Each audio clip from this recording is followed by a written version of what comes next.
Well, I'm delighted now to be joined by Henry Bolton, OBE Chairman of BRICBAC and an expert on international border matters to discuss this. Henry, good afternoon to you. So, Afternoon, Richard. Hi. is this something unusual and something extraordinary? Are the Home Office getting their act together and doing something right for a change?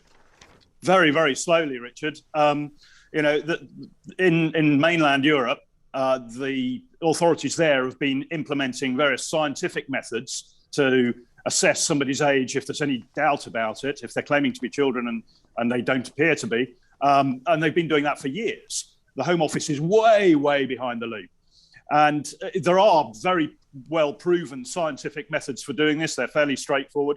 And the other thing that the Home Office is doing now, really because there is so much criticism of the Home Office from the left and from the pro-asylum seeker camp, that they're not simply implementing these tried and tested methods. They're actually they're forming a body, a committee that is going to assess all the different types of scientific method and then make recommendations. It's going to be a little while before any of this is implemented. And in the meantime, it's not just the numbers, Richard, that are frightening, but it's the numbers combined with the fact that if we don't know their age, we clearly don't know who these people are.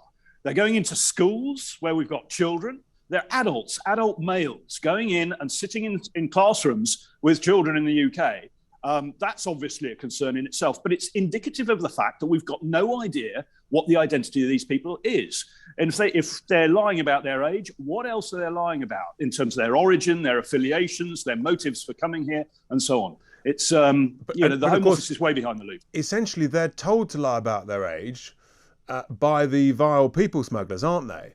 Because then they get, is it right, they then get additional benefits and they're more likely to be allowed permission to stay? Well, it's particularly the latter, that they're more likely to be allowed to stay.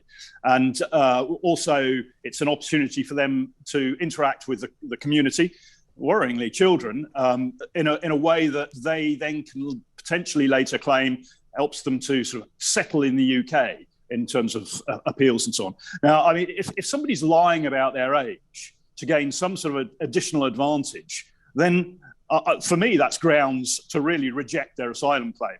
And indeed, on that basis, again, the French, the Germans and so on, who are often criticised for their approach to asylum seekers and migration and encouraging it too much. Actually, they're encouraging it a great deal less than we are.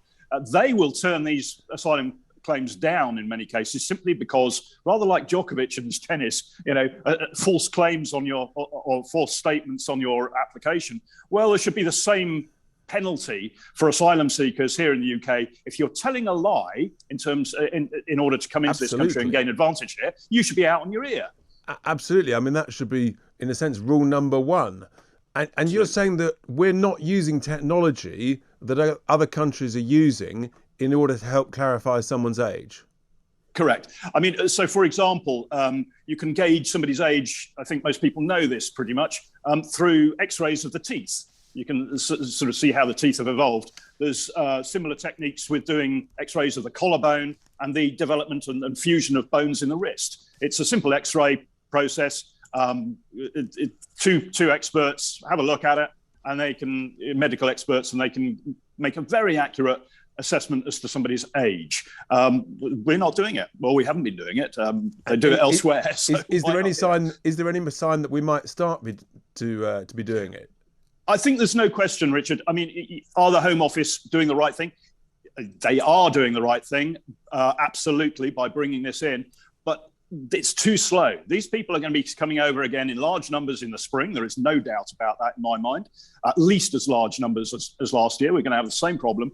And will this committee that the Home Office has asked to look at the different scientific methods that they could employ, is that committee going to be reporting and its findings implemented in time for that?